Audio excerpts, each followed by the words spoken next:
बड़ी मुश्किलों में फंसे बृजभूषण राजा भैया से लेकर धनंजय सिंह, अब्बासी अंसारी भी रह गए दंग। 10 लाख लाइसेंस धारकों का खुला सारा चिट्ठा।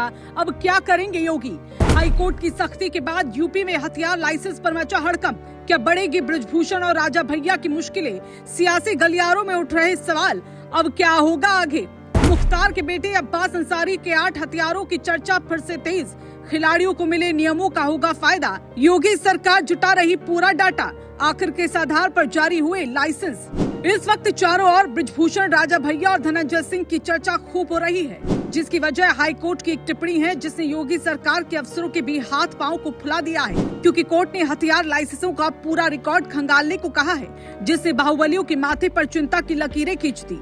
मामला सिर्फ आम लाइसेंस धारकों का नहीं, बल्कि उन बड़े नामों का भी है जिनका सालों से राजनीति और दबदबे की राजनीति में बड़ा असर रहा है। चर्चा इसलिए तेज हो गई क्योंकि सामने आए आंकड़ों के मुताबिक प्रदेश में करीब 10 लाख से ज्यादा हथियार लाइसेंस है और इनमें 6000 से ज्यादा ऐसे लोगों के नाम शामिल बताए जा रहे हैं जिन पर अलग अलग आपराधिक मामले दर्ज हैं। इसी वजह से अब राजनीतिक गलियारों में सवाल उठ रहे हैं कि आने वाले दिनों में किन किन बड़े चेहरों पर प्रशासनिक नजर और सख्त हो सकती है। सबसे ज्यादा चर्चा मुख्तार अंसारी के बेटे और मऊ विधायक अब्बास अंसारी को लेकर हो रही है, जिसकी वजह ये है कि एक समय उनके नाम पर 8 हथियार दर्ज थे।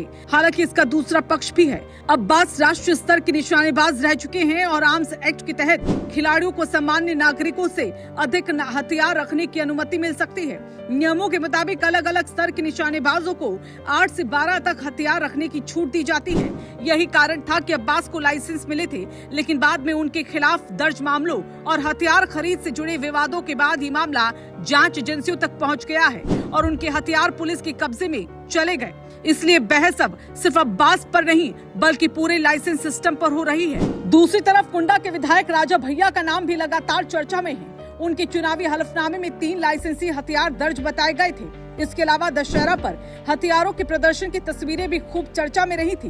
राजनीतिक विरोधी लंबे समय से उन पर सवाल उठाते रहे हैं। हालांकि राजा भैया की तरफ से हमेशा कहा जाता रहा है कि उनके पास मौजूद हथियार नियमों के तहत है, लेकिन अब जब हाईकोर्ट ने सरकार से पूरा रिकॉर्ड मांगा है तो स्वाभाविक तौर पर उन सभी प्रभावशाली नेताओं के नाम चर्चा में आ रहे हैं जिनके पास 1 से ज्यादा हथियार दर्ज है या जिनका नाम पुराने विवादों में जुड़ता रहा है। इसी लिस्ट में बृजभूषण शरण सिंह का नाम भी बार बार लिया जा रहा है।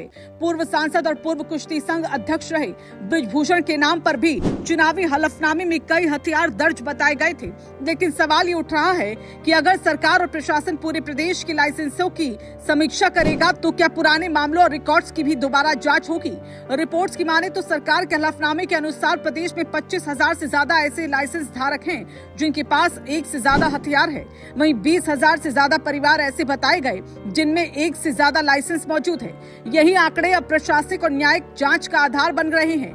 पूर्व अधिकारियों का कहना है कि किसी व्यक्ति पर मुकदमा दर्ज होने भर से लाइसेंस अपने आप खत्म नहीं होता, लेकिन नए लाइसेंस जारी करने या नवीनीकरण के दौरान पुलिस रिपोर्ट और प्रशासनिक जांच अहम भूमिका निभाती है। इसलिए अब ये देखने वाली बात होगी कि समीक्षा प्रक्रिया किस दिशा में आगे बढ़ती है। फिलहाल सवाल यही है कि योगी सरकार आगे क्या कदम उठाएगी? क्या सिर्फ रिकॉर्ड जुटाए जाएंगे या फिर विवादित मामलों की अलग से जांच होगी? क्या हाईकोर्ट की निगरानी में पुराने लाइसेंसों की भी समीक्षा होगी? और क्या बड़े राजनीतिक चेहरों को भी नए सवालों का सामना करना पड़ेगा? यही वजह है कि प्रदेश की राजनीति में इस मुद्दे ने नई बहस को छेड़ दिया है।